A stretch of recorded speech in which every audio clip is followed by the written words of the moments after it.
Study IQ IAS, अब तैयारी हुई अफोर्डेबल।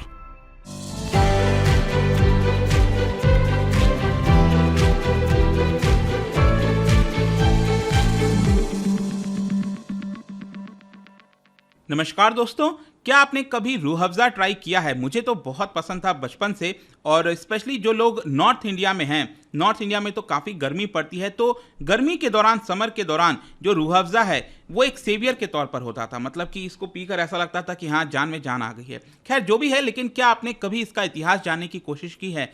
इसको बने हुए 100 साल से भी ज़्यादा हो चुके हैं जब ये भारत में बेचा जा रहा है।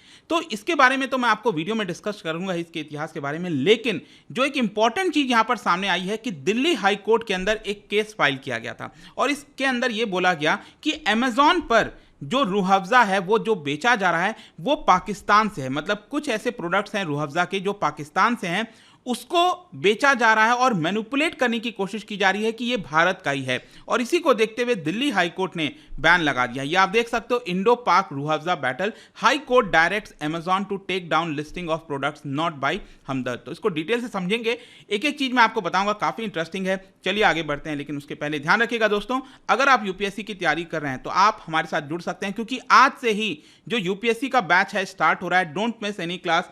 शाम 6 बजे से ये क्लास स्टार्ट हो जाएगी, और यहाँ पर आपको जो पूरी तैयारी है यूपीएससी की, जो फाउंडेशन बैच होता है जिसमें प्रीलिम्स मेन की सारी तैयारी कराई जाती है, वो आप ज्वाइन कर सकते हैं by using the code Ankit live, ताकि आपको मैक्सिमम सिर्फ 19,000 में आपको ये पूरा कोर्स मिल जाएगा। यहाँ पर आपको लाइव क्लासेस दिए जाएंगे, नोट्स दिए जाएंगे, आंसर राइटिंग प्रैक्टिस आपके मेंस एग्जाम के लिए, एमसीक्यू से लेकर हर एक चीज प्रीलिम्स के पर्सपेक्टिव से मिलेगा, और एक मेंटर भी दिया जाएगा। कोई दिक्कत है, प्रॉब्लम है, आप अपने मेंटर से कभी भी पूछ सकते हैं। इसके अलावा अगर आपको एमसीक्यूज भी अटेंड करना है तो मेरे इंस्टा पेज पर जाइए, वहां पर स्टोरीज में जितने भी एमसीक्यूज हैं उसको आप अटेम्प्ट कर पाएंगे। चलिए शुरुआत करते हैं, और सबसे पहले देखते हैं एग्जैक्टली अभी हो क्या रहा है। देखो, जैसा मैं आपसे कह रहा था कि दिल्ली हाई कोर्ट ने अमेज़ॉन को निर्देश दिया। अमेज़ॉन आपको पता है इंटरमीडिएरी की तौर पर काम करता है। यहाँ पर जो सेलर्स हैं वो अपने प्रोडक्ट्स की लिस्टिंग करते हैं, और जो बायर्स हैं उस लिस्टिंग को देखते हैं और उसको परचेस कर लेते हैं। तो दिल्ली हाई कोर्ट ने अमेज़ॉन को बोला है कि यहाँ पर जो रूह अफ़ज़ा आपके प्लेटफॉर्म पर है, जो कि पाकिस्तान से मंगाया गया है,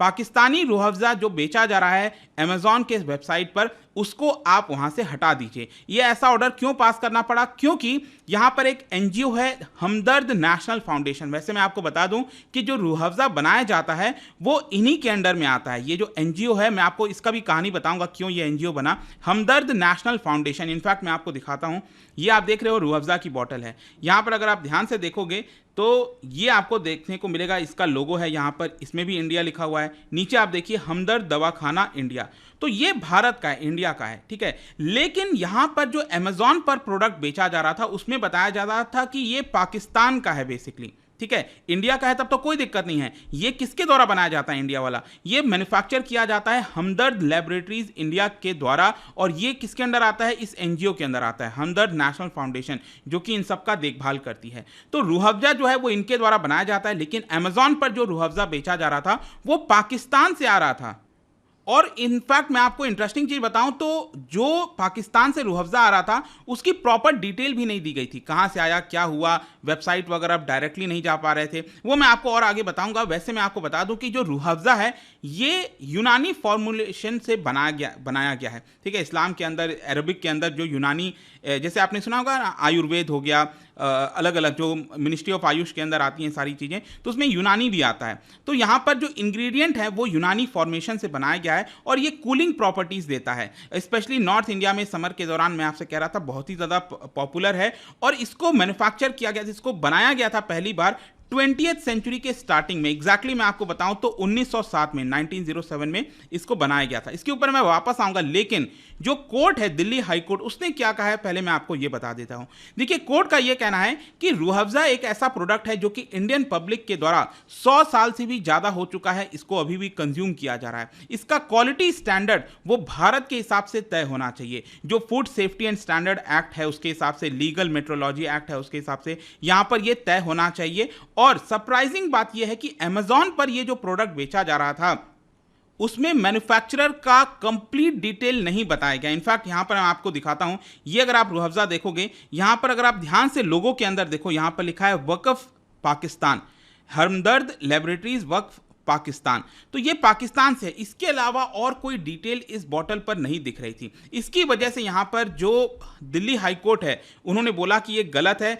इनफैक्ट यहाँ पर इनके वेबसाइट पर अगर हम जाते हैं तो वेबसाइट पर ये लिखाया गया है कि 1948 में इसको कराची में बनाया गया था हकीम मोहम्मद सईद के द्वारा, और उसके बाद आगे चलकर और भी कई प्रोडक्ट्स बनाए गए, ऐसा आ रहा था समझ में। लेकिन अल्टीमेटली प्रॉब्लम क्या है कि इसको बेचा जा रहा था अमेजॉन पर, और ऐसा लोगों को प्रतीत हो रहा था कि ये इंडिया से रिलेटेड है, लेकिन जबकि ये इंडिया से रिलेटेड नहीं है। इसका ओरिजिन मैं आपको बताता हूं तो सारी चीजें आपको और अच्छे से क्लियर हो जाएंगी। एक्चुअली क्या है कि 1906 में बताया जाता है जो एक हकीम थे जिनका नाम है हकीम हाफिज अब्दुल मजीद, ठीक है, उनके द्वारा कुछ फॉर्मूला सर्च किया जा रहा था। तो यहां पर ये जो फॉर्मूला है ना, it is basically owned by a small clinic that practised यूनानी। जो हकीम हाफिज अब्दुल मजीद हैं वो एक छोटा सा क्लिनिक था जिसमें यूनानी प्रैक्टिस करते थे। और यूनानी, जैसा कि मैं आपको पहले भी बता रहा था, आयुष मिनिस्ट्री के अंदर भी आता है। आयुर्वेद, योग, नेचुरोपैथी, यूनानी, सिद्धा, होम्योपैथी, ये सारी चीजें आती हैं। इसको ट्रेडिशनल मेडिसिन के तौर पर रिकॉग्नाइज किया गया है। तो 1906 में जो मजीद हैं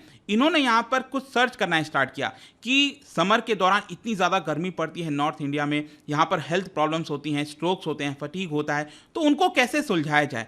तो उसको जब वो सर्च कर रहे थे, करते करते उन्होंने यहाँ पर ये जो फॉर्मुलेशन है रूह अफ़ज़ा का, उसको क्रिएट कर दिया। लेकिन जब ये क्रिएट किया तो इसको एज अ कूलिंग ड्रिंक के तौर पर ज़्यादा इस्तेमाल किए जाने लगा, ठीक है। नॉर्मली लाइफ में भी जो हम रहते हैं तो इसको पीते रहते हैं, तो ये जो कूलिंग ड्रिंक है उसके तौर पर ये इस्तेमाल किया जाने लगा रादर दैन अ मेडिसिन। तो मेडिसिन के बजाय कूलिंग ड्रिंक के तौर पर ये हो गया। लेकिन मजीद की क्या होती है, मृत्यु हो जाती है 34 ईयर्स के उम्र में ही। उसके बाद उनकी जो वाइफ है रबिया बेगम, उन्होंने क्या किया कि जो हमदर्द है उसको एक ट्रस्ट बना दिया। ध्यान से समझना, ये जो ट्रस्ट आप देख रहे हो ना, मैंने स्टार्टिंग में आपको बताया था, ये जो एनजीओ है जिन्होंने केस फाइल किया, हमदर्द नेशनल फाउंडेशन, ये वही है। ये ट्रस्ट यहां पर बना दिया गया भारत के अंदर, और ये ट्रस्ट को बोला गया कि जो भी पैसा इससे कलेक्ट होगा वो चैरिटेबल एक्टिविटीज में जाएगा, यूनानी जो मेडिसिन है उनके रिसर्च में जाएगा, ऐसा यहां पर बोल दिया गया। फिर जाहिर सी बात है कि पार्टीशन हो जाता है, आज़ाद हो जाते हैं देश। तो पार्टीशन में क्या है, एक तरफ पाकिस्तान, एक तरफ भारत, ठीक है। अब पाकिस्तान भी आपको पता है, वेस्ट पाकिस्तान, ईस्ट पाकिस्तान जो बांग्लादेश वाला है। तो उस समय क्या होता है, पार्टीशन के बाद जो रबिया बेगम के जो सबसे बड़े बेटे होते हैं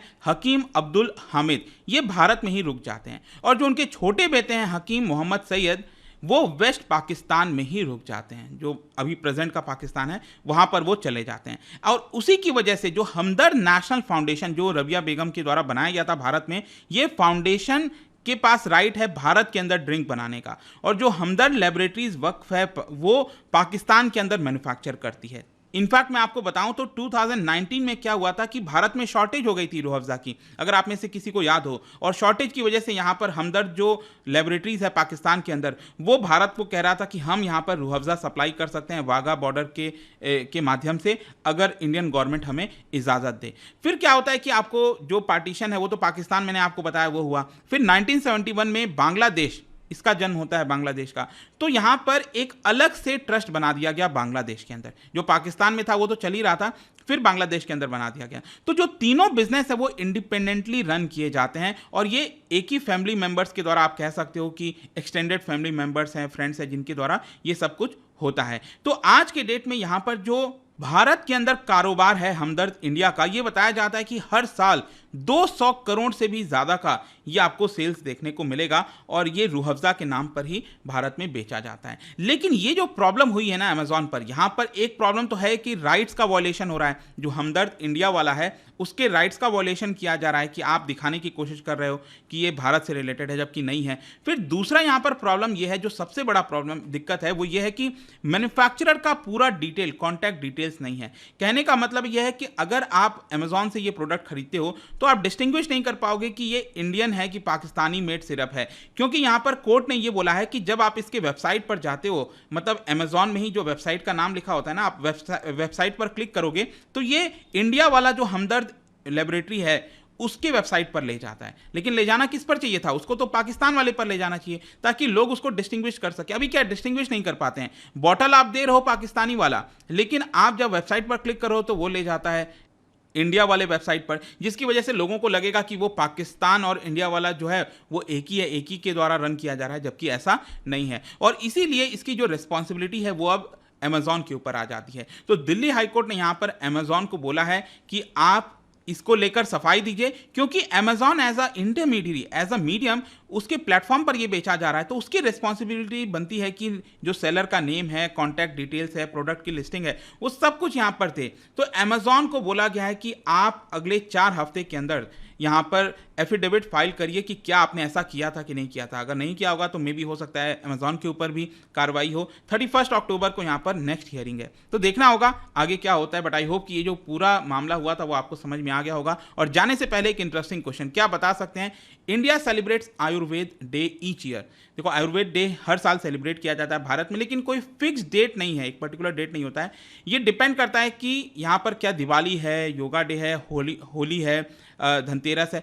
क्या बता सकते हो कौन से दिन पर यहाँ पर ये जो आयुर्वेद डे है वो सेलिब्रेट किया जाता है भारत में? ये आपको बताना है। इसका राइट आंसर आपको पता ही है, मेरे इंस्टाग्राम पर तो मिलेगा ही। वहाँ पर अगर आप नहीं हो कोई बात नहीं, टेलीग्राम से भी ले सकते हैं इसका सही उत्तर। मैं कई सारे जो MCQs हैं वो यहाँ पर स्टोरीज में डालता रहता हूँ। बाकी अगर आपको PDF चाहिए तो टेलीग्राम पर आइए, अलग अलग सोशल मीडिया पर आप जुड़ पाओगे। और जैसा मैंने बताया, UPSC की तैयारी अब आप कर सकते हैं by using the code Ankit live, ताकि आपको मैक्सिमम डिस्काउंट मिल सके। आई होप कि वीडियो आपको पसंद आया होगा। मिलता हूँ आपसे next time. Till then, thank you very much, see you soon.